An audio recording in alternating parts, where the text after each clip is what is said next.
what does that workbench,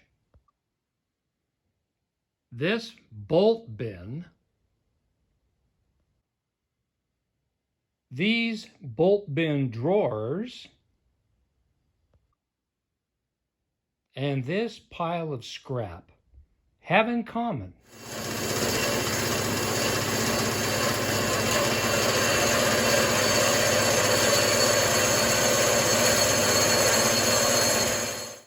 Okay, I've got a pile of scrap metal, all cut, laid out, cut, cleaned, and prepped for welding. So what am I up to here? Well, I'll show you. In the never-ending quest for efficient shop storage, I've been bantering around with different ideas. See, I've got containers of nuts and bolts and all of that, you know, in milk crates, which I have to pull off the shelf and pull the cans out, and it's kind of a pain in the neck. And I mean, it works, but it's not efficient, and it takes up a lot of shelf space. If you recall in previous videos, I have picked up nut and bolt bins. The Lamson and this one, and of course right now everything is on the floor, taking up space and basically not efficient and not useful. A lot of these things I'm going to clean out and get rid of because I have no use for them. A lot of the fasteners I do. Well, I'm digressing here. Anyway, those drawers have to go in there, but where's this going to go? Originally I was going to make a wheeled cart to put them on, but then that'll take up shop floor space. So I came up with an alternate idea. I've had this workbench for 40 years, and it's a darn good workbench. And I got to thinking, you know, that steel shelf down there in the middle would make a perfect resting spot for that bolt bin.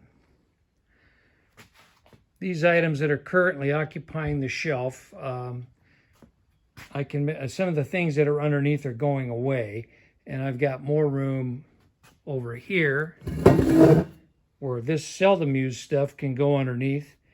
That bolt bin can go there. The issue with that is it will fit and it'll work fine, except this steel shelf is it's only 16 gauge. Now, when I get that bin plumb full of nuts and bolts, that's going to weigh a couple 100 pounds. And since there's at least a 5-foot span between the legs, that shelf is going to sag, and the drawers in the bin are going to bind, and it's not going to work. So I rummaged through this scrap pile out back, came up with this, and that is going to transform into a support stand. It's going to slide under that shelf and provide support so it doesn't sag when I get that bolt bin loaded up. So that's what I'm up to. Now I'm going to tack weld all of that over there together, slide it under there to make sure it all fits. And then if it does, we'll weld it up, put it under there permanently, start sorting nuts and bolts. Okay. This Curtis air compressor is no longer stuck. She turns over beautifully. I don't want to turn it all the way up because I still got a little liquid wrench in the top there, and I don't want it to spill out. But she turns over nice and smooth. I got a lot of cleanup to do on this air compressor. I've got to pull the sump off because it's full of crap, and I'm just going to tear it all down do a general cleanup and assessment on it. And put it back together and see if it'll pump air. Never fails me, ever. Not sponsored, just what I use. Okay, nut and bolt bin support frame. I'm going to start tacking this thing together. Got these, this one section all fitted up and clamped together, and it's ready to tack weld. So I'll bring you back when I got more to show you. That's going to work. That will provide plenty of support so that galvanized steel shelf won't sag when I get that nut and bolt bin all loaded up. Originally, I was going to add some gussets in the corners of the legs to stiffen them up a little bit, and I thought, no, this is the only force that's going to be exerted on that is going to be vertical force up and down. That's it, no side to side. So, you know, that'll save me some material and some welding gas because my bottle's getting kind of low. So what I'm going to do now is I'm going to pull this back out. I'm going to weld the corners all up, wire wheel the thing, give it a coat of paint. I'll do that off camera. It's not riveting content watching me wire wheel rust and then paint. So when I bring you back, this will be all painted and slid under there. And we'll be putting the nut and bolt bin on the shelf and starting to put drawers in it and organizing the nuts and bolts. Check this out. Piston rod is out, flywheel's off, cylinder's off. Look at this.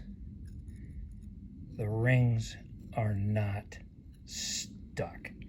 I was pleasantly surprised when I pulled that piston out, and they all rotate nicely all around the piston, so they're not stuck, they're not broken.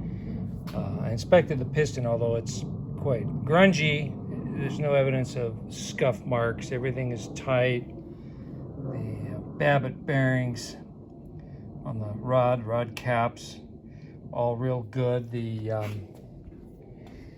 crankshaft journal, I need to clean it, but it's nice and shiny, no pitting. A lot of crap in the sump I got to clean up, but hey, when you work on old iron, cleaning up is what it's all about. So I've got to chuck the cylinder in the vise, run the hone through it, break the glaze, reestablish the cross hatch. The only concern I have is let's see here, see if I can do this one-handed. The bearings. I don't know if you can hear that or not. They're a little noisy. So I'm probably looking at replacing crankshaft bearings. I think water got in there, and it was in there just long enough that we probably got a little rust.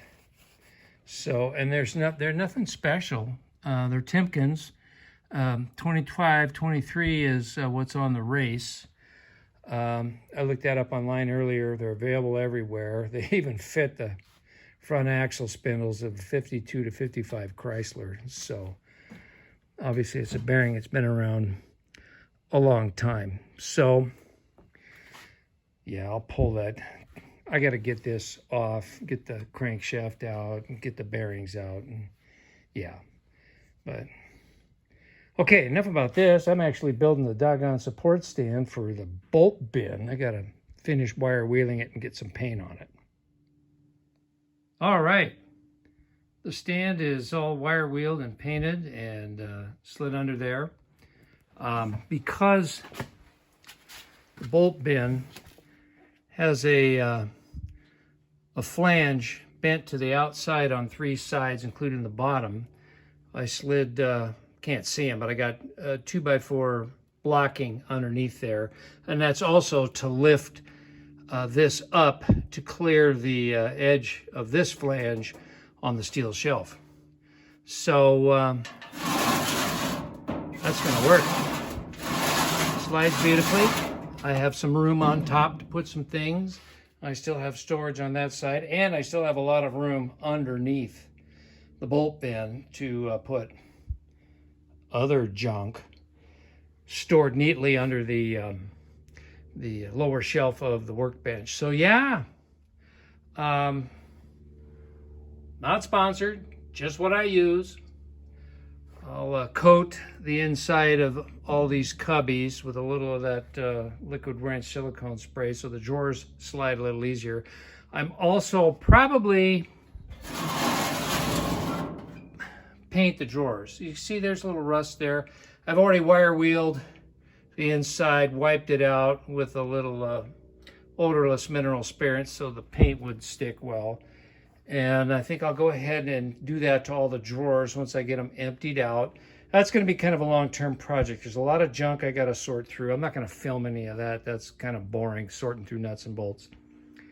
But anyway, I'll clean up the drawers, paint them, and you can see they're all slotted for dividers. And so I've got some appropriate gauge sheet metal out in the hoard outside, which I will probably cut some and form into various dividers as I need to divide up these drawers for storage so I can sort by size, length, grade, you know the routine. So yeah, I'm happy with this. That's going to free up more floor space, get my nut and bolt organization a lot more efficient. When I was a kid, you know, my dad had cans and cans of nails and nuts and bolts, and when you needed a specific size for something, you dumped it out on the workbench, sorted through it, got what you need, and God forbid if you forgot to scrape all of that back into the can. So yeah, I grew up that way, and I did, and of course I carried that into my adult life for many years. And don't laugh, because you've all done it. Don't tell me you haven't. So anyway, so yeah, I can convert a lot of that into efficient storage, into drawers, and yeah, another shop storage solution solved. So I think I'm going to wrap it up right here. It's getting kind of long. Thanks for tagging along as I endeavor to create a little more organization out of the confusion. And yeah, so you all have a great rest of your day whenever you watch this. And I will see you on the next one. Thanks for watching, everybody.